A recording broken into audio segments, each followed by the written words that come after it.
In May of 2023, my mom was suffering from late-stage cancer and staying in a rehab nursing facility while we tried to figure out what the next steps in her care plan were. We had a lot of very difficult choices to make when one more got added.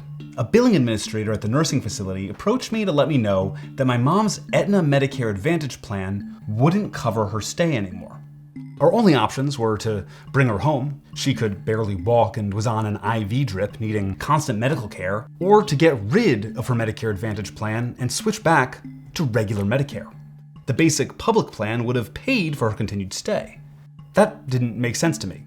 Medicare Advantage is a privatized add-on to Medicare that was supposed to provide better care. It ended up not mattering. She died before Aetna could throw her on the street like they wanted to. Medicare Advantage is just one part of our broken system, but I want to use it as an example of why things are so broken.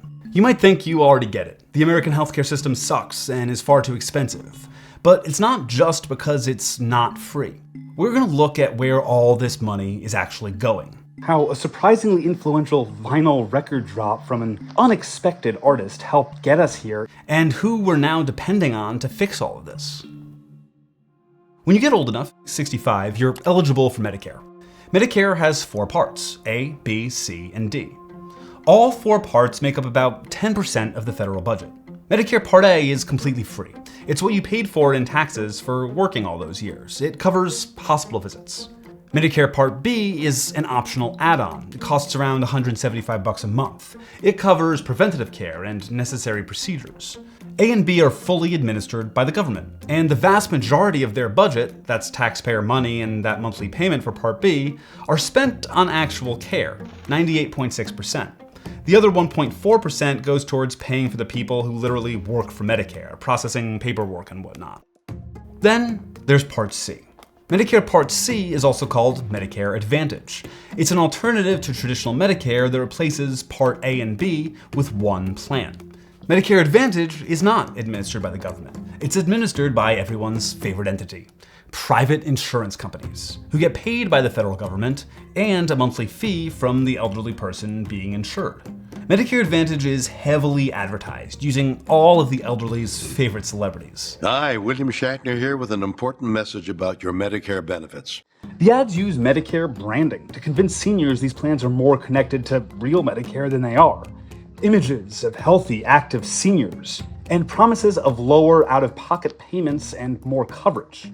They don't include important information like plan quality ratings or the other hard facts about coverage. They even go further and offer gift cards and other financial incentives to sign up, like a timeshare or something, which the elderly also love. Since my mom's gone, I have to help with a lot of my dad's healthcare. I've noticed that when I go to refill his prescriptions at CVS, which owns Aetna, the insurer, they have a little quiz, like an evil BuzzFeed, where you can determine what Medicare plan is right for you.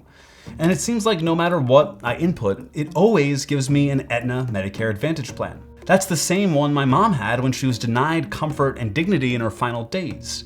Care which again, the basic Part A or Part B would have provided for her. And they want everyone on this plan. Imagine Medicare Advantage for all, where any hope of a more equitable plan is scrapped to funnel more money to the insurers. It's not just my family, obviously. Since the advent of Medicare Advantage as we know it today in 1986, the amount the United States spends on healthcare has more than quadrupled. Medicare Advantage and much of our modern healthcare problems exist because of not one, but 2 versions of Ronald Reagan. In the late 1950s, a fully government-funded healthcare plan for the elderly was actually a possibility. Congress saw 2 bills that put forth plans for national insurance programs for everyone receiving Social Security, the elderly, in exchange for a small increase to Social Security payments. Early versions of the bill saw the plan as mandatory, but an alliance between private insurers, the American Medical Association, and others who profited off the existing system, which was already predatory, did not want to see that happen. So they released a secret weapon, Operation Coffee Cup. A key element of the campaign was this vinyl record. The AMA drafted who was then just a young actor to record Ronald Reagan speaks out against socialized medicine. The record was sent out to doctors' wives, it was 1961, okay, to play for their friends to convince them not to support the healthcare bills, like a Tupperware party for predatory privatized medicine. The record attacked the plans for being controlling. And pretty soon, your son won't decide when he's in school where he will go or what he will do for a living. He will wait for the government to tell him where he will go to work and what he will do. And implored the wives to contact their congressmen to fight the bill. If you don't, this program, I promise you, will pass just as surely as the sun will come up tomorrow. And behind it will come other federal programs that will invade every area of freedom as we have known it in this country. Until, one day, as Norman Thomas said, we will awake to find that we have socialism. Reagan mocked advocates of the bill. They say, what would you do? Throw these poor old people out to die with no medical attention? That's ridiculous, and of course, no one has advocated it. I don't know, Ronnie. That sounds a lot like what happened to my mom. A version of the healthcare bills did pass, creating something similar to the Medicare we have today, but with an important change. It wasn't mandatory. That left a lot of power with private insurers. Then, as president, Reagan signed the Tax Equity and Fiscal Responsibility Act, which made a few changes to that existing Medicare program. Importantly, it made it legal for Medicare to contract with private insurance companies. So in the 60s, actor Reagan gave the industry the gift of making Medicare optional. And then in the 80s, President Reagan gave them access to even the folks who were on the government plan. That bill allowed for the creation of Medicare Part C, which eventually became Medicare Advantage in 1996. Since then, we see a lot of the same arguments about why privatized insurance and healthcare is better than public. They said a government plan would be more expensive. They said it would destroy choice and give worse quality of care. And they dropped what was the scariest word of that century: communism. Universal healthcare would be using your tax dollars to support other people, they warned. Medicare Advantage, specifically, shows why each of those arguments is total bullshit. One is the expense. Does Medicare Advantage, adding privatization to a public plan, save anyone money? Well, no, it's costing taxpayers way more. Most estimates find that Medicare Advantage plans cost the taxpayer between $300 and $1,400 more per patient than traditional Medicare. And that's when the plan's working as intended. One study found that just the amount of corrupt overcharges that Medicare Advantage charges the system costs taxpayers more money than all normal Medicare programs combined. In the next few years, Americans are expected to pay nearly $1 trillion in taxpayer money for overpayments. That brings us to choice and quality of care. If it's that expensive, it must be better, right? No. Medicare Advantage denied more prior authorization requests and more necessary care than Medicare, especially in rural hospitals. And this study reads, nearly 15% of the 5.6 million denials, that's a full $150 million in denied spending, was attributed to Medicare Advantage policies that were more restrictive than traditional Medicare's coverage rules. Medicare Advantage provided demonstrably less care than normal Medicare. That's exactly what I saw with my mom. She needed a place to stay with medical assistance while we planned for her cancer care. Aetna Medicare Advantage said no, whereas normal Medicare would have said yes. And they're also more restrictive in where you get your care. Medicare Advantage plans often have a much smaller network of in-network doctors than regular. And the government control thing? Well, guess which health system in the United States has the best customer satisfaction? Veterans Affairs. Vets are very satisfied with their VA healthcare, and that's a totally government-run program. They deserve great care, but it's proof that even in America, government care can work. And then there's the whole communism thing. The critics ask, why should my tax dollars go to support someone else? Well, with Medicare Advantage, they are supporting someone else. Remember that stat from earlier, that the actual administration of Medicare is only 1.4% of the cost? For Medicare Advantage, it's 10 times that, 15%. And that's in large part due to executive salaries and profit margins. Because this is a for-profit business that needs to make a profit. Sure, government programs can see corruption or incompetence, but if everything works as it's meant to, their purpose is to serve you. The purpose of private insurers is to profit off of you.